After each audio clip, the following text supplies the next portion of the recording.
Hi, my name is James Massey, and today I'm going to talk about what to do if things aren't working. And if you like the information, go ahead and hit like and subscribe to my channel. All right, here we go. Started your real estate business, or you've been in real estate for a while, or you're trying to take your business to the next level and things aren't working.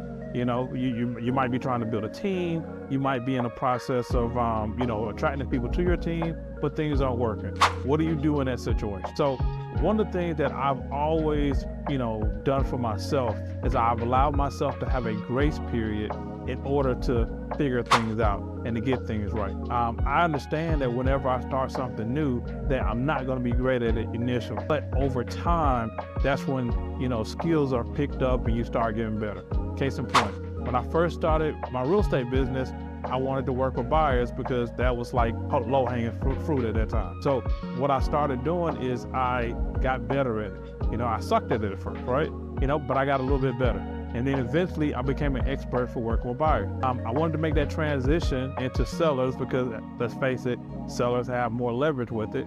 And so I started that whole journey of trying to work with sellers, trying to get seller leads, understanding what listings was all about. And I also sucked at it in the beginning, but over time, I was able to build that up and start working with sellers. Same situation when I wanted to actually build a real estate team. I really wasn't good at it, but I started getting better. I started working on it, and then eventually my real estate team was one of the top real estate teams, in Atlanta, Georgia. So the thing of it is that you have to allow yourself that grace period, right? That grace period to figure things out. What I like to call it, I call it like fail yourself forward, right? I've been successful simply because I failed more than other people. I've tried things and I've gotten things right.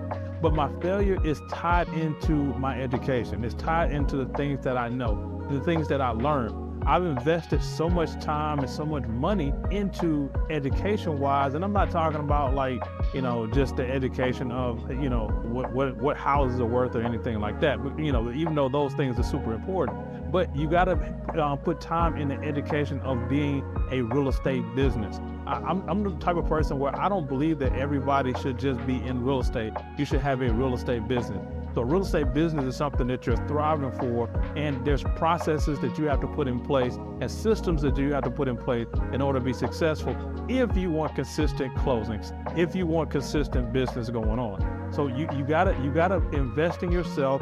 You gotta be willing to spend the money for yourself, and you gotta do this thing on a consistent basis, and then allow yourself the grace period to take what you learn and take it to the next level within your real estate business. I failed, right? I don't believe that failure is a destination. Like a lot of people are like, I failed and that's it. No, it doesn't really work like that. Most people fail. The only way you can really fail is if you quit, right? I mean, that's really what it is. Case in point, like I live in Atlanta, Georgia, but if I want to go to, say, California, right? And I get in the airplane, and the airplane has to make an emergency landing in, let's say, and at that particular time I decide to go get a rental car, and I'm driving my rental car, and then that rental car gets a flat, all right? And then, at that point I go and get me a bicycle, so I'm riding the bicycle. So just like if all of a sudden the bicycle is not working, so then I get off and I have to walk. As long as I continue to go forward, then at some point I'm gonna reach California. So you gotta be in a position where you're always moving forward, no matter. Like I said, fail yourself forward. Fail your way to progress. Fail your way to the destination that you're trying to get within your real estate business. As long as you're doing that and you're moving forward with everything that you do, then you're gonna get the results that you're looking for. If you like the information that I just put out there, go ahead and hit like and subscribe to my channel.